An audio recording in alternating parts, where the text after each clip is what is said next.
Capítulo 23. Héroes de la capital. Parte 7. El siempre silencioso palacio de Northern Roble estaba experimentando su periodo de mayor actividad hasta la fecha. Desde que Kalka había ascendido al trono, había eliminado a los nobles y políticos corruptos de la corte por consejo de su padre después de su abdicación formal.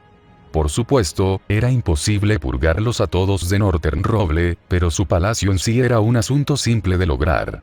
Era su propiedad por derecho y, como reina recién establecida, dependía de ella decidir quiénes serían las camareras y los consejeros de palacio. Ella eligió unos pocos que la habían ayudado a vestirse y criarla durante su infancia. Todos ellos eran dignos de confianza, e incluso había preparado arreglos para Remedios y Kellart. Con una cantidad tan pequeña de personal, el palacio de Northern Roble era a menudo tranquilo y silencioso, y casi no había fiestas de baile en las que Kalka podía construir sus conexiones comerciales.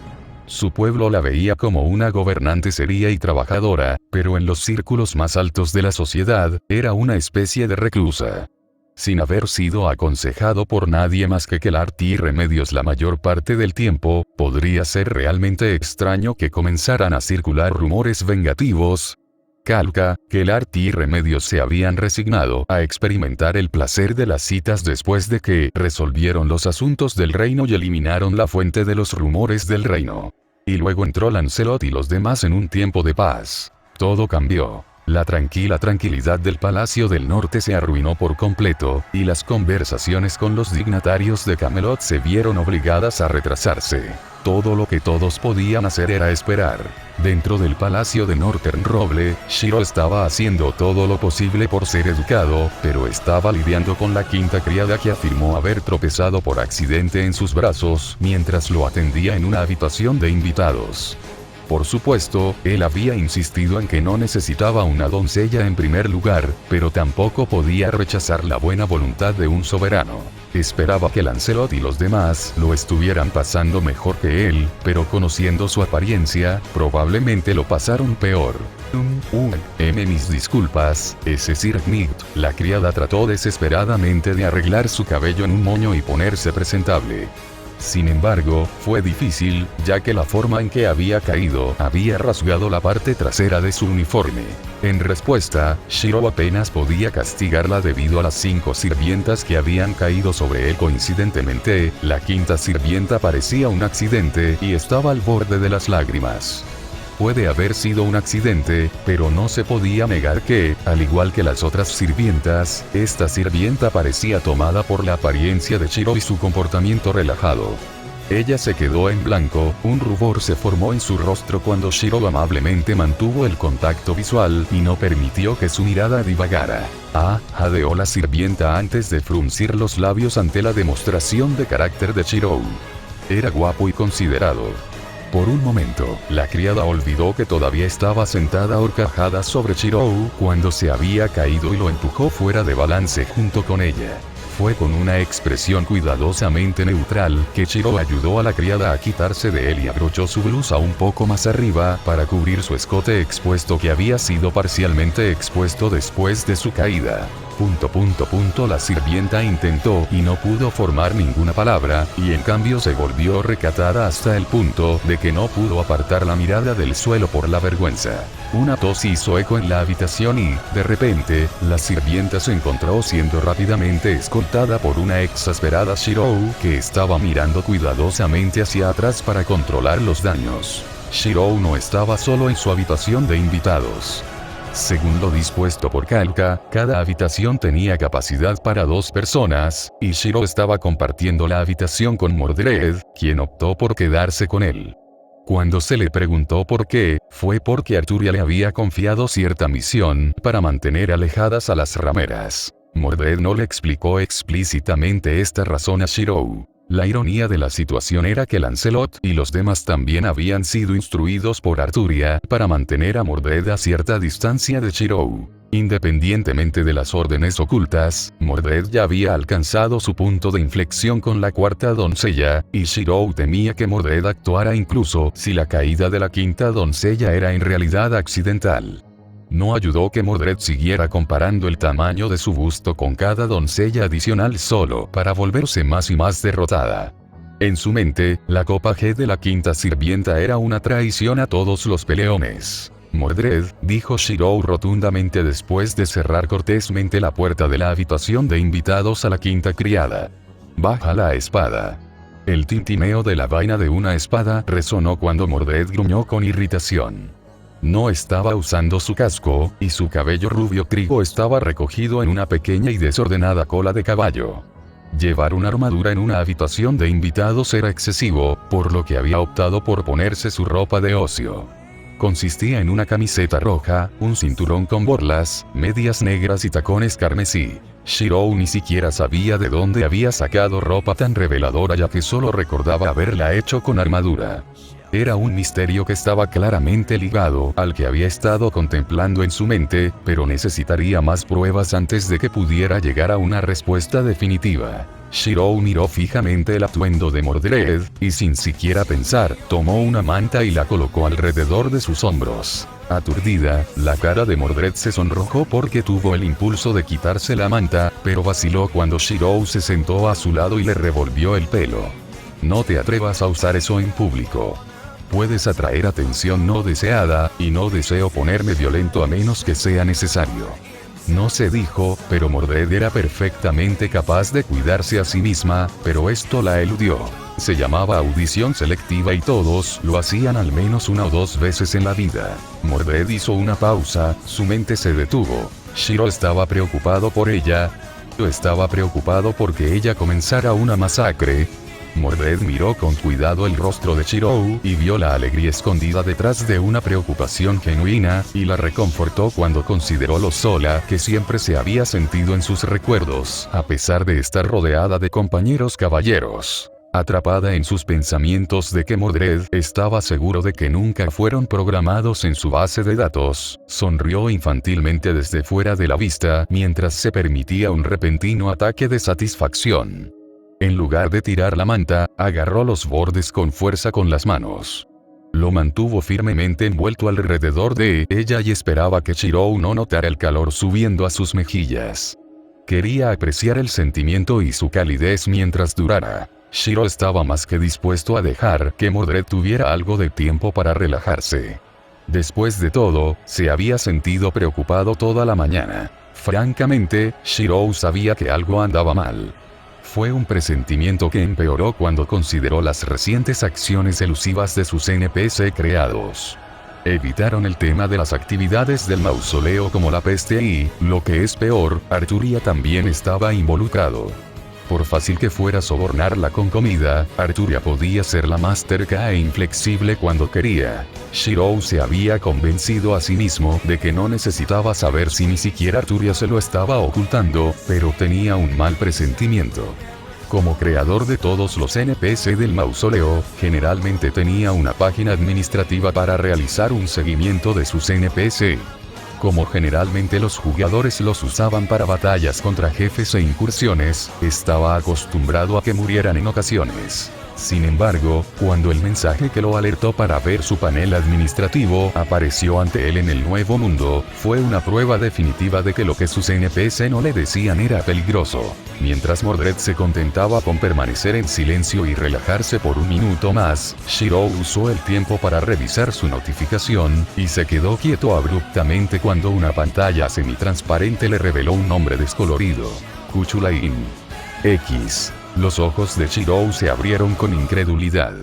Sabía lo que significaba el símbolo descolorido y tachado para cualquiera de sus NPC. Muerte. De ninguna manera. Fue difícil para Shirou creer al principio. Q de todas las personas fue uno de los NPC más difíciles de matar, ya que su capacidad de supervivencia superó a muchos en el mausoleo. Q ha sido asesinado. Las implicaciones de este hecho no se perdieron en la mente de Shirou. El secreto que Arturia y el resto estaban tratando de ocultarle era claramente un asunto demasiado grande para mantenerlo oculto. Q fue el primero en morir sin el conocimiento de Shirou. Shirou sería un tonto si creyera que todo estaba bien en este punto y no hiciera nada. Simplemente no estaba en su personalidad. Y de repente, un escalofrío recorrió la espalda de Mordred. Miró a Shirou y sintió que su boca se secaba repentinamente cuando un sentimiento ominoso la asaltó. ¿Qué quieres? Trató de permanecer indiferente a pesar de la mirada severa que se apuntó en su dirección. Interiormente, se estaba poniendo nerviosa. ¿Qué quería Shirou? Bueno, Shirou quería muchas cosas, pero su primera prioridad no era buscar respuestas. Si la mecánica de Yggdrasil seguía siendo cierta, entonces, en lugar de volverse vengativo por la muerte de Q, preferiría centrarse en el tema del avivamiento. Si no podía traer a Q de vuelta, entonces significaría que Shirou no se detendría ante nada para evitar que ninguno de sus NP se muriera. Los había creado y aprendido a conocerlos todos de memoria. No les permitiría morir sin la oportunidad de vivir una vida plena. Solo había una cosa en la mente de Shirou. Un producto universal entre todos los jugadores de Yggdrasil: oro. En retrospectiva, Shirou probablemente había sido estúpido al ceder a la tradición y albergar todos los objetos de valor reunidos en un solo lugar, pero nunca había planeado que sus NPC se ganaran conciencia. Aún así, si fuera un tesoro ambulante, solo podría haber uno. ¿Dónde está Gilgamesh?, preguntó solemnemente. La boca de Mordred se abrió y luego se cerró, formando remolinos sobre sus ojos cuando no se atrevió a decir lo que ya sabía. Se movió nerviosamente bajo la mirada de Shirou, resistiendo el impulso de luchar y resolver sus problemas con violencia. Nunca fue elocuente con las palabras y odiaba aún más a los mentirosos. Es decir, ella era una mierda por mentirse a sí misma. Mordred sabía que el Rey Dorado había salido con Enkidu y, como el hombre egoísta que era, no había forma de contactarlo a menos que Gilgamesh deseara ser contactado. El ocio de un reino debía interrumpirse. Mordred se quitó la manta sobre los hombros y se dirigió rígidamente hacia la puerta de la habitación de invitados bajo el escrutinio de Shirou. Como el infierno que ella podría decirle la verdad. No cuando Shirou se veía tan serio. Mordred estaba tratando de escapar. Nerviosa, no estaba prestando atención a lo que estaba frente a ella mientras salía disparada de la habitación. Shirou lo siguió en silencio. Parada. No me mires así, Mordred estaba llegando rápidamente a su límite. Cada vez más frustrada, caminó demasiado rápido y de repente se estrelló contra una pared del castillo y la rompió con su parámetro de fuerza. ¿Te parece que las defensas del castillo son demasiado débiles? Parpadeando, Mordred rápidamente intentó salir de la situación. Le avisaré a la reina. Trató de huir de nuevo, sin molestarse en mirar hacia atrás en su prisa. Una mano apretó el hombro de Mordred antes de que pudiera siquiera correr. Al principio, Mordred pensó que era Shirou y estaba listo para dar todo tipo de excusas endebles, pero frunció el ceño cuando notó que era Lancelot. Ella se encogió de hombros para quitarle la mano, pero palideció un segundo después antes de que la furia estallara dentro de ella. Si estás buscando a la reina, está aquí. Lancelot ofreció cortésmente. En su intento de huir, Mordred había atraído la atención de Lancelot y los demás que se alojaban en las habitaciones de invitados al final del pasillo. El problema era que Lancelot no vino solo a investigar los disturbios. Te romperé las piernas. Mordred siseó en voz baja. Debajo de su flequillo ensombrecido, parecía a punto de arrancarse el pelo. Maldito bastardo. ¿Por qué trajo a la reina aquí de todos los lugares? Kalka, que iba detrás de Lancelot, tosió en su mano y actuó como si ella y Lancelot hubieran estado casualmente en el mismo camino. No hace falta decir que Kellart y Remedios no estaban porque habían optado por hombres diferentes. Remedios estaba entrenando con Gawain y Kellart estaba tratando de llamar la atención de Bedivere.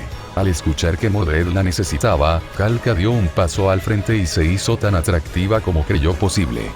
Tenías algo, me necesitabas. Para Kalka se cayó. Su expresión serena disminuyó rápidamente mientras miraba boquiabierta el agujero en forma de hombre que Mordred había dejado en la muralla del castillo fortificado. Hay una brecha en la pared, dijo Mordred huecamente cuando sintió la mano de Shirou apretar su hombro. Bueno, mierda. Ya no iba a poder escapar, y fue solo entonces cuando Lancelot se dio cuenta de la situación tal como era. Sin embargo, ya no pudo intervenir. Por la rigidez de los rasgos de Shirou, claramente estaba sospechando de ellos y de lo que estaban escondiendo. Si nos disculpas, dijo cortésmente Shirou a Kalka mientras arrastraba a un Mordred derrotado a un lugar más privado. En este momento, Mordred y Lancelot compartieron una mirada. Vete a la mierda. Uno con la boca. Mis condolencias. El otro asintió con la cabeza. Se habló en la ciudad de Rantel sobre un lancero vestido de azul que había aniquilado a todo un ejército de muertos vivientes sin ayuda de nadie.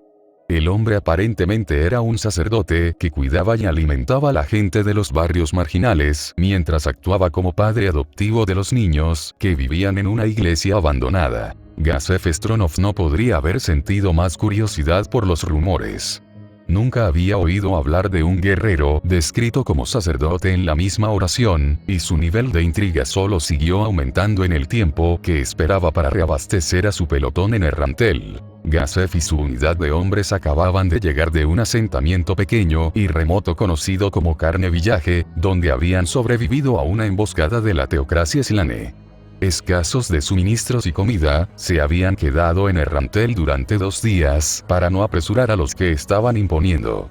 Era casi la hora de la temporada de invierno y los agricultores estaban empezando a acumular su cosecha. Gazef estaba agradecido de que algunos granjeros y comerciantes todavía estuvieran dispuestos a deshacerse de sus productos, considerando los frentes fríos que se avecinaban la próxima temporada. Estaremos listos para irnos en otras 4 horas, le informó el asistente de Gazef. Dicho ayudante era alto y larguirucho, pero por recomendación del rey, Gazef lo había llevado debido a su destreza estadística. Era el ayudante que había calculado que no tendrían suficientes suministros para viajar desde Errantel a Reestice, el corazón del reino de Reestice. Buen trabajo, felicitó Gazef mientras palmeaba al joven en la espalda. Se sentirá bien estar de vuelta en casa después de tanto tiempo. El ayudante sonrió de acuerdo antes de irse y compartir la buena noticia con el resto de hombres y mujeres del pelotón. Gazef vio la información de manera diferente. Solo tenía 4 horas para al menos intentar conocer al excéntrico lancero vestido de azul de Errantel. Gazef optó por intentar ir primero a la casa del gremio de aventureros, pero había escuchado que los miembros del gremio de aventureros de Errantel habían menospreciado al lancero lo suficiente como para enojar a dicho individuo. En ese momento, no sabían cuán fuerte era en realidad el lancero y habían cometido un error al rechazarlo. Errantel había perdido a un aventurero capaz, pero al menos lograron obtener un nuevo equipo de aventureros con el nombre de Darkness. Gazef no tenía ningún interés en los miembros de Darkness, ya que solo había oído hablar del nombre debido a los susurros sobre lo rico que era Darkness para equipar completamente a un hombre con una brillante armadura negra. Bueno, lo que sea. Gazef colocó una mano debajo de su desaliñada barbilla antes de decirles a sus hombres que se iba a la ciudad por su cuenta. Me aseguraré de estar de regreso en 3 horas, prometió. Se necesitaría 1 hora completa para preparar a todos para el viaje, y quería regresar a tiempo para ayudar. No te preocupes por nosotros, gritó su ayudante. Incluso puede tomar las 4 horas completas. Le prometemos que lo prepararemos todo, capitán. Gazef abrió los ojos con sorpresa antes de sonreír para sí mismo. Se rascó la nuca e interiormente se resolvió a regresar exactamente a las 3 horas. Nunca se aprovecharía de la bondad de sus hombres. Esta era una parte fundamental de cualquier equipo. Gazef era un hombre severo y de aspecto fornido. Llevaba un chaleco de placas y brechas acolchadas de color marrón con un cinturón anudado en la cintura unido a su borla de acero. Sus acciones casuales lo ayudaron a ser más identificable a pesar de su rostro serio. Ahora bien, se dijo a sí mismo. Los barrios marginales es. Gazef comenzó a caminar mientras mantenía los ojos abiertos. Los barrios bajos eran el lugar privilegiado para buscar al misterioso lancero de Errantel y al asesino de no muertos. ¿Dónde más estaría el lancero si no fuera por el lugar donde fue visto inicialmente? Gazef pasó silenciosamente por las calles de Errantel. Los vendedores y empleados lo llamaron para vender sus productos, pero él no mostró interés. Solo lo llamaban debido a su armadura y la suposición de que era rico mientras ignoraba a los pobres. La observación redujo en gran medida la afinidad de Gazef con ellos. Aunque era difícil de creer con el estado actual de Gazef, no era más que un plebeyo antes de que el rey de Reestice se diera cuenta de su talento con la espada y lo reclutó. Su vida había cambiado para siempre, pero eso no significaba que hubiera olvidado lo podrida que podía ser la sociedad. Mientras Gazef pasaba por el área del mercado de Rentel y se dirigía a los barrios marginales, era evidente que el saneamiento y el alojamiento se estaban deteriorando. La administración de la ciudad solo se preocupaba por dónde se generaba el dinero.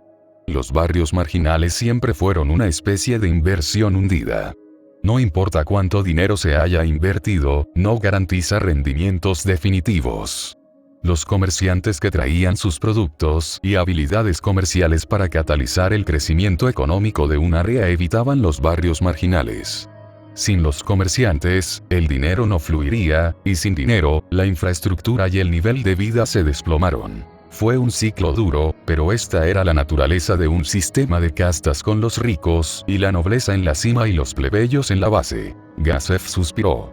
Tenía un largo camino por recorrer si alguna vez iba a poder influir en el rey lo suficiente como para cambiar el status quo actual. En cuestión de minutos, Gazef llegó al corazón de los suburbios y se detuvo con genuina sorpresa. La gente sonreía, muchos ya no estaban demacrados ni desnutridos, ya que Gazef recordaba que fue la última vez que visitó el barrio pobre de Rentel.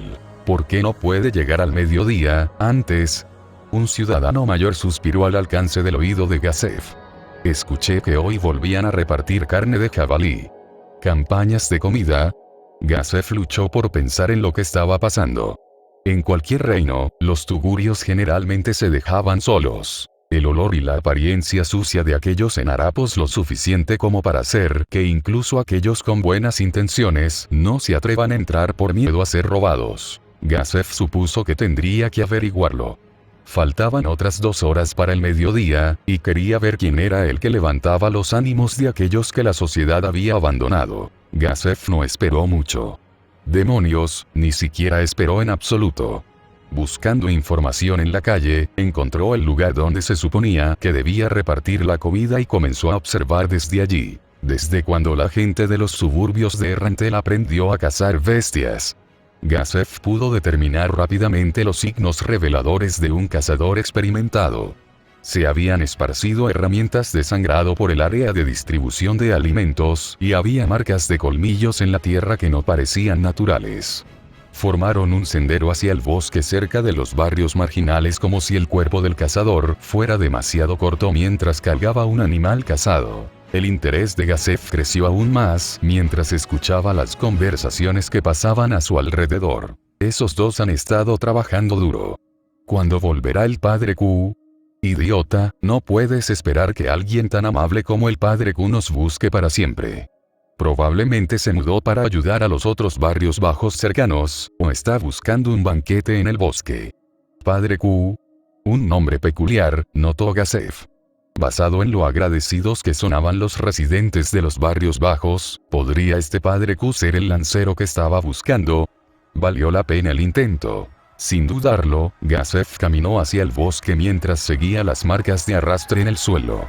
1 hora más tarde, se encontró mirando paralizado a un pequeño par de hermanos que se enfrentaban a un jabalí mágico 6 veces mayor que su tamaño con nada más que lanzas. Al principio, su sentido de la justicia instó a Gazef a ayudar, pero se quedó paralizado a medio paso cuando los 2 niños liberaron una sed de sangre tan salvaje que incluso el jabalí pareció sobresaltarse.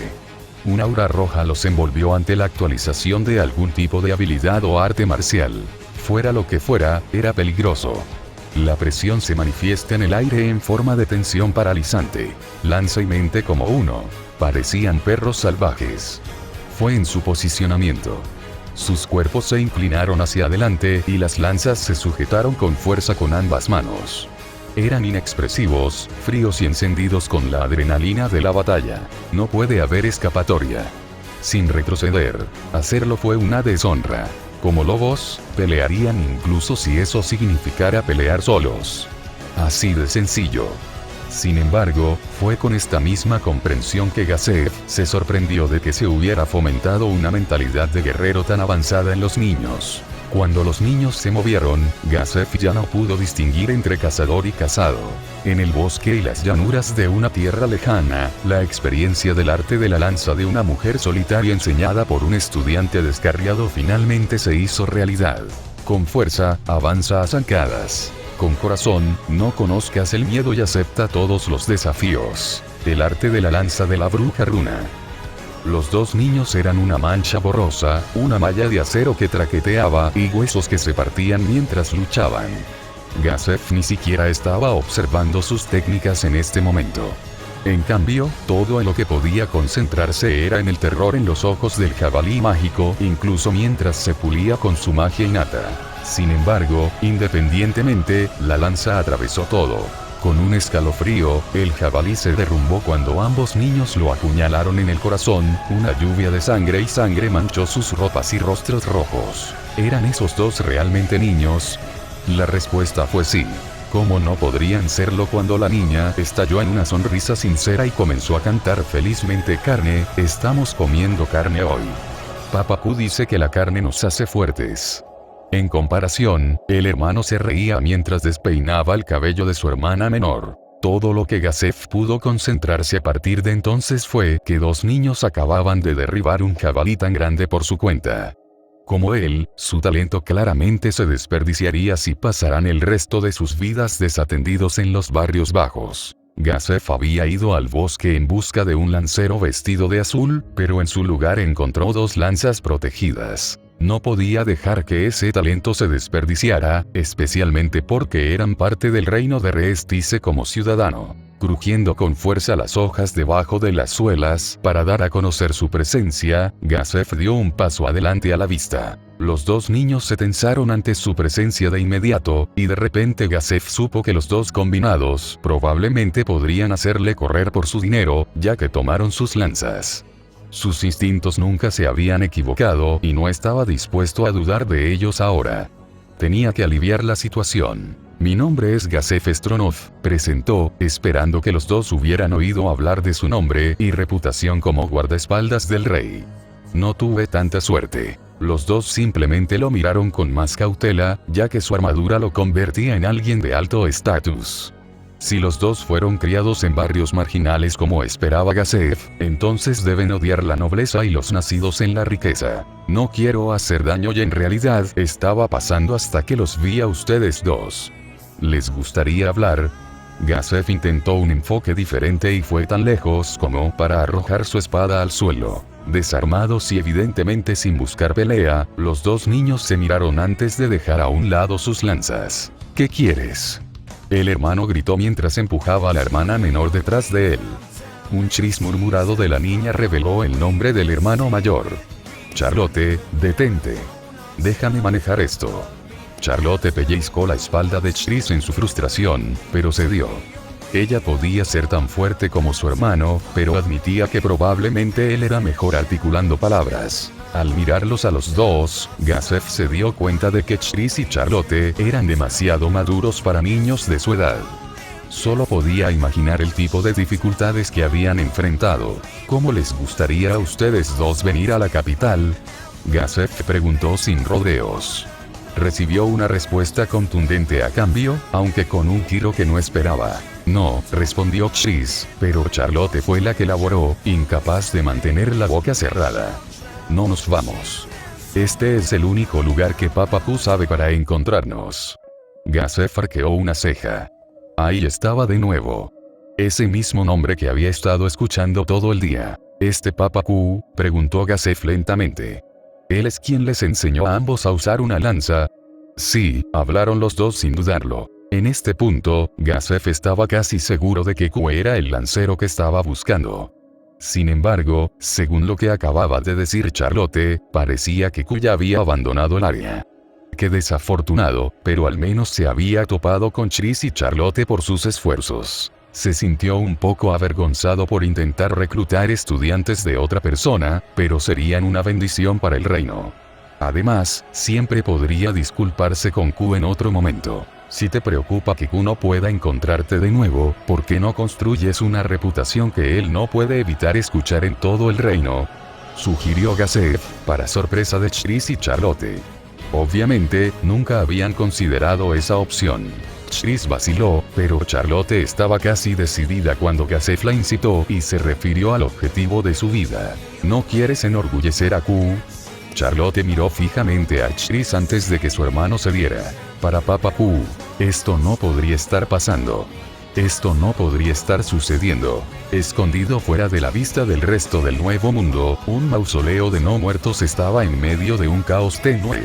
Nadie hablaba dentro de una sala del trono profusamente decorada, pero el solemne silencio fue suficiente para indicar la gravedad de la situación. Demiurge, Albedo y todos los guardianes de piso de la gran tumba de Nazarit presentes no se atrevieron a arrasar sus cabezas. Aura, la elfa oscura, trató de levantarle el ánimo, pero incluso su exuberancia normal no pudo hacer nada para aliviar la tensión. Narveral y el resto de las Pléyades se alinearon con Sebas inclinando la cabeza hacia el frente. Por lo que valía, Narveral sabía cuando había cometido un error. Fue su error lo que hizo que el enemigo se infiltrara en la gran tumba, y aunque Ainz insistió en que lo que había ocurrido no era más que un acto trágico de imprudencia, no hizo que la pérdida de un guardián del piso se sintiera mejor. Una alfombra roja se rodó por el centro de la habitación, comenzando desde el pie de un trono de piedra donde un lich con túnica yacía sentado en el silencio. Los dedos enjollados se gritaron en puños apretados, y el orbe brillante ubicado en el centro del pecho del lich parpadeó violentamente en la poca luz. Por primera vez en su experiencia en este nuevo mundo, Ainz apenas pudo contener su furia a pesar del inhibidor emocional que su clase le otorgó. Hizo falta todo lo que tenía para no salirse de su personaje y empezar a maldecir la situación. Cocytus se había ido. Llamas ardientes parpadearon dentro de cuencas negras como la boca del lobo, las lenguas de energía parecida al fuego llevaban una presencia de otro mundo. Reúne el oro, instruyó Ainz con severidad. Estaba haciendo todo lo posible por no parecer agitado, pero incluso él se dio cuenta de lo cortante que sonaba su voz. Albedo y los demás se estremecieron para consternación de Ainz. Su ira no estaba dirigida a ellos, era principalmente a sí mismo. Al final, Q había muerto, pero no pudo evitar que Cocytus se moviera dentro del rango de ataque de Q. Debería haberlo sabido mejor. El arrepentimiento estaba causando a Ainz una cantidad no pequeña de dolor. A su vez, Albedo y los demás parecían sentir el estado de ánimo de Ainz, y estaban sintiendo tanto o más arrepentimiento que Ainz por fallar en las expectativas de su señor. Por tu orden, Albedo se inclinó y rápidamente salió de la habitación para recoger el oro, aunque solo fuera para ayudar a aliviar su ansiedad. Ningún NPC de Nazarit podría tolerar solo pensar que Ainz estaba decepcionado de ellos y de sus capacidades. Incluso el siempre compuesto Demiurge estaba extrañamente desconcertado. Mare parecía que iba a llorar, pero estaba conteniendo valientemente sus lágrimas. Shaltear Bloodfallen, la única guardiana de piso lejos de Nazarit, se salvó del estado de ánimo deprimente. Sin perder un solo segundo, Albedo pronto regresó con una pila de oro que colocó frente a Ainz antes de volver a caer reservadamente en línea con Demiurge y el resto. Ainz levantó la mano y comenzó el procedimiento de resurrección. En Yggdrasil, todos los NPC creados podrían resucitar si uno tuviera suficiente oro. El proceso era a menudo caro y no era algo que la mayoría de los gremios de menor rango pudieran pagar. Sin embargo, la gran tumba de Nazarit no era un gremio de bajo rango. Debería haber tenido suficientes fondos para resucitar a un NPC derrotado, pero la situación era diferente. El oro se fundió y condensó, el fluido viscoso tomó la forma de la figura de Cocytus. Independientemente, Ainz ni siquiera podía comenzar a sentirse aliviado. Así como Cocytus se manifestó de la muerte, las cadenas fantasmas que parpadeaban dentro y fuera de la existencia ataban y quemaban sus miembros. Un gruñido de dolor escapó de las mandíbulas de Cocytus, mientras Albedo y los otros guardianes del piso permanecían inmóviles en su lugar. ¿Qué es eso? Aura preguntó suavemente. Nadie respondió, pero la frialdad de la mirada de Ainz lo decía todo. Maldición de Dunskite. Apareció una notificación justo como Ainz había esperado. En la Tierra de las Sombras de Yggdrasil, los jugadores asesinados por Gaebolg durante una incursión recibirían este perjuicio de estado debido a la maldición de Gaebolg. Generalmente, infligiría heridas que no sanarían por medios mágicos, pero cuando Q luchó en nombre de la Tierra de las Sombras, su lanza actuó como una puerta, un representante de la puerta de Skyre. La maldición redujo todas las habilidades y condiciones físicas a más de la mitad, paralizando efectivamente a los afectados. Cocytus, aunque revivió, rápidamente cayó en un montón mientras luchaba por adaptarse a sus parámetros reducidos. Aura y Mare fueron los más rápidos en atrapar a Cocytus, pero ninguno de los dos estaba preparado para ver cuán afectado estaba Cocytus. Cocytus era un guerrero. Sus índices de vida y resistencias deberían haber sido mucho más altos que Mare y Aura, pero en este momento, se sentía como si un esqueleto no muerto de rango medio pudiera matarlo. El Elorains, tartamudeó Mare. Esto está mal. Algo está mal. Aura fue más vocal. Las caras que hicieron Demiurge y Albedo cuando ellos mismos examinaron la condición de Cocytus parecían furiosas y agraviadas. Sin embargo, ninguno estaba más agraviado que el propio Ainz. Todos echaron un vistazo a Ainz, y posteriormente decidieron dejar a su señor solo mientras se llevaban a Cocytus para que descansara. Una vez que la sala del trono fue despejada, un ruido estremecedor resonó cuando Ainz dejó escapar un grito silencioso. Golpeó con el puño el reposabrazos de su trono y pulverizó toda la estructura con una ola de turbulenta energía mágica. Bastardo. Ainz estaba furioso. La maldición de Doomskite ató a su destinatario a algo llamado Puerta de Esquile. Solo había un método que Ainz tenía disponible para levantar la maldición ya que no poseía ningún elemento de limpieza sagrado. Elimina al guardián de la puerta. Esto no puede estar pasando. Ainz sintió la necesidad de golpear algo. Quería esperar el momento oportuno y comprender mejor la situación, pero sus manos estaban siendo forzadas. Tenía que pensar, planificar. Skatavch, guardián de la Tierra de las Sombras, repasó lo que sabía en su mente. La confrontación abierta era imposible. No para él y aquellos con alineamientos no muertos o divinos. Era increíblemente hábil y sus patrones de ataque eran casi impredecibles. Su arsenal incluía Rune Mastery, y estaba en una liga más alta que Q. ¿No era esto simplemente imposible? Ainz podía recordar que en el momento en que Skatavch fue derrotado por primera vez en una redada, nadie lo había creído hasta que la maldición de Doomskite fue eliminada de las cuentas de los jugadores. Él podría hacer esto. Ella había sido derrotada antes. En lugar de creer que no tenía ninguna posibilidad de victoria, Ainz decidió concentrarse en sus ventajas. No solo tenía información de batalla y experiencia contra Skatavch, sino que había que decir que los parámetros de incursión de Yggdrasil ya no se aplicaban. Si una incursión de 50 hombres hizo difícil derrotar a un jefe, ¿qué pasaría si ya no existiera un límite máximo? Por supuesto, era muy consciente de que más allá de un cierto umbral de nivel, los combatientes de bajo nivel no representaban ningún peligro para los de alto nivel. Sin embargo, tal vez podría eludir esta restricción, centrándose tanto en la calidad como en la cantidad. Era un Overlord, un Lich que tenía el poder de construir una necrópolis de un dead. Traería un ejército de muertos vivientes de primer nivel, y si eso no fuera suficiente, traería más y más. Nadie era invencible ante un ejército interminable que nunca se cansaba ni tenía hambre. Crearlos a través de su propio maná sería una pérdida excesiva de sus reservas, pero el nuevo mundo estaba repleto de vida en abundancia. Cuanto más fuerte sea el material base, mejor será el resultado final. Se concentraría en cazar a individuos capacitados. Ainz comenzó a caminar mientras consideraba la geografía que lo rodeaba.